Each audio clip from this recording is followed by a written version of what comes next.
Horace, the third book of the Odes, and the sixth Ode. Now, this is the last of the Roman Odes. This ode commemorates two key platforms of the domestic policy of the Emperor Augustus. First, the restoration of many decayed temples as a visible sign of Augustus's vision to restore the old customs and observances that, in the view of Horace, had made Rome great. Secondly, the introduction of several measures intended to check the continuing decrease in the number of regular marriages, which was largely due to the decay of religious feeling in society and gave rise to a consequent looseness in morals, particularly owing to the increased cost of living in Rome and the more luxurious habits of the city. In short, reverence for the gods and family cohesion. Reverence for the gods and family cohesion are essential for a harmonious and a strong society. Lines 1 to 16 in 4 self-contained quatrains decry the collapse of society. Delicta maiorum in meritus lues Romane donec templa refaceris aedisque labentis deorum et foeda nigro simulacra fumo.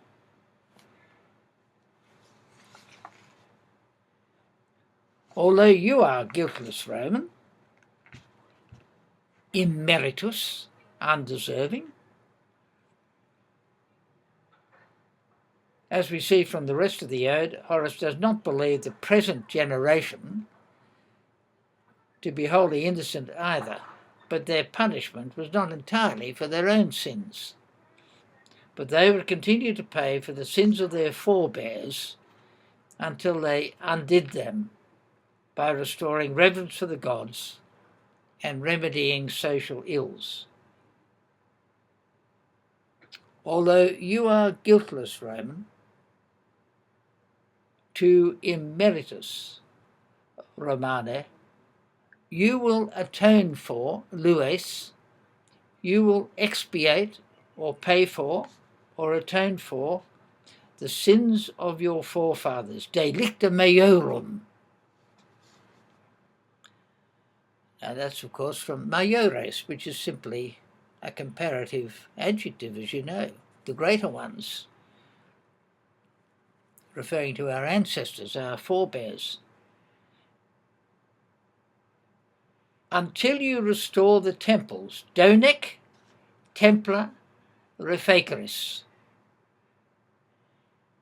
Refaceris is the future perfect of reficere, to make good again, to repair. And the mouldering shrines of the gods, aedesque labentes. Labentes, a present participle from the deponent verb labor, labi, lapsus sum, to slip, to collapse, to fall in ruin.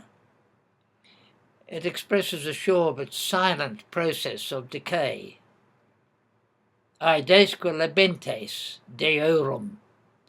And statues, grimy with black smoke, foeda, nigro simulacra. Foeda,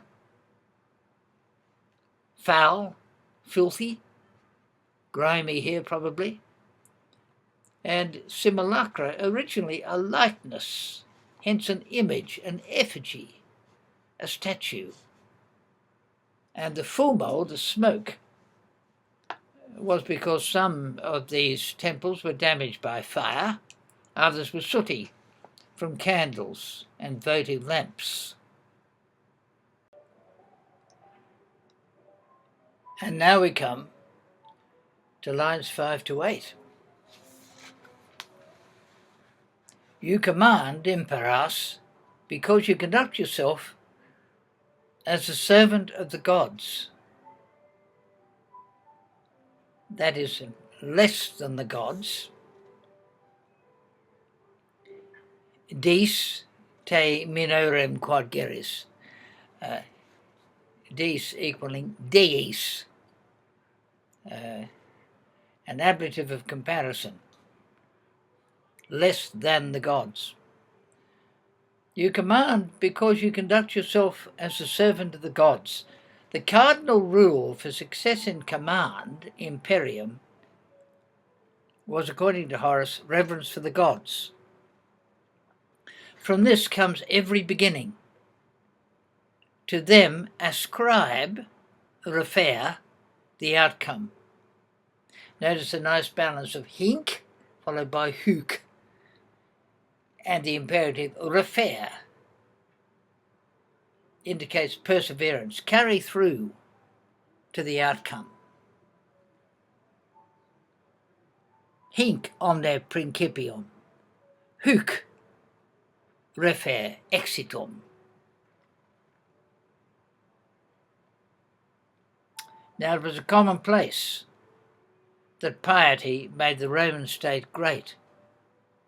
Piety was the motivation, and piety the goal. Pietas, piety.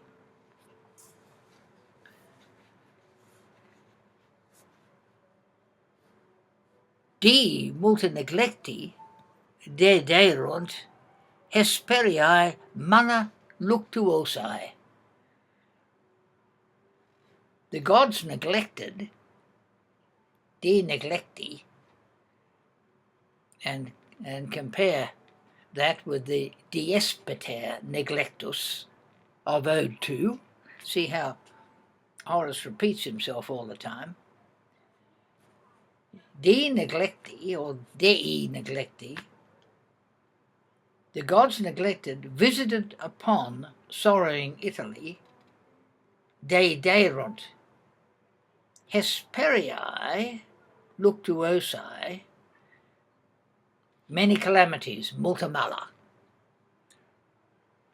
Now, Hesperia is the land of the west, the land of the setting sun, the land of the evening star, Hesperia.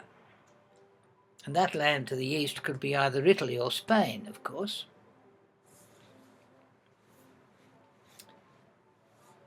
At any rate, Italy is the land of the evening star from the point of view of those eastern tribes who've recently defeated Rome in battle. And personified, she is sorrowing as a result of those defeats. She is luctuosa, Hesperia or Roma luctuosa, full of grief.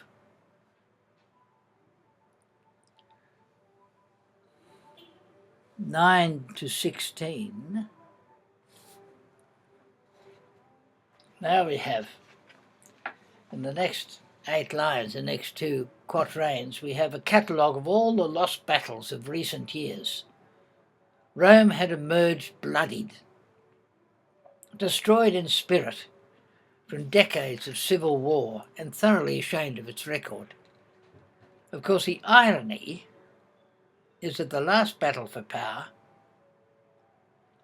at Actium in 31 BC was between Mark Antony and Octavian, the 2 Roman generals. Octavian, of course, later being Augustus. But 9 to 12 first.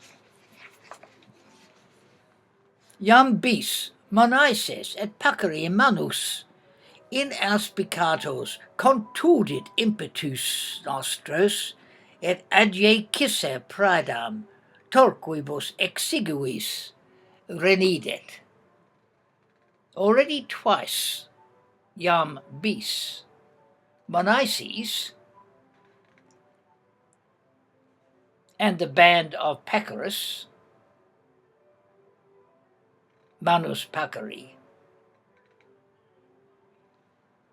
have pounded to pieces, contudit, our ill-starred attacks, non auspicatos, impetus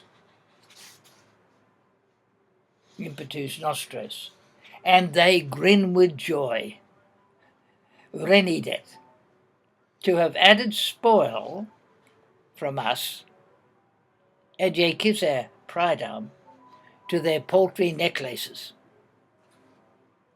torquibus exiguis. Omonoses was a king of Parthia who won a small victory over Mark Antony's lieutenant, Oppius Statianus, in 36 BC. And the band of Pacorus, Manus Pacori.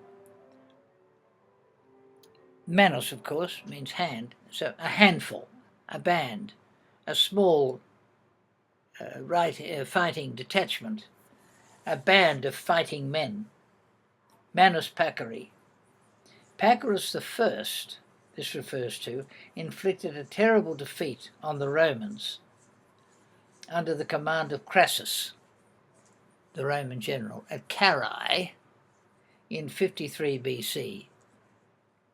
And he invaded Syria and defeated Lucius Decidius Saxa in 40. They were huge battles, and the Romans were not happy at all to be defeated so conclusively by Pacorus, a Parthian general, or the Parthian king. But Pacorus was himself killed by one of Antony's lieutenants in 39 BC. Notice that contudit and renedit are both singular, even though they have two subjects, Monaeses, two kings of Parthia, Monaeses and Manus Pacori, or the fighting unit of Pacorus.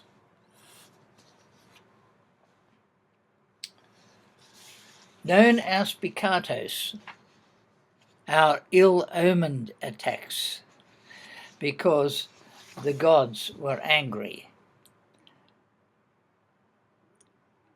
Non auspicatos, and this may refer to Crassus, who began his campaign and launched into Carrhae despite terrible portents that the mission would not succeed.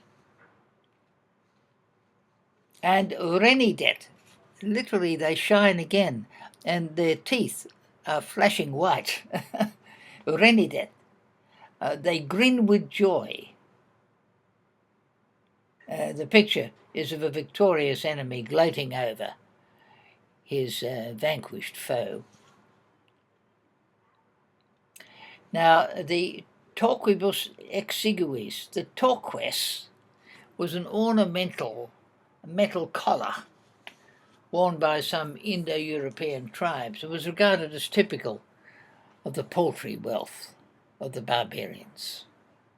So the whole phrase is contemptuous in tone, even though they've been heartily defeated by these people.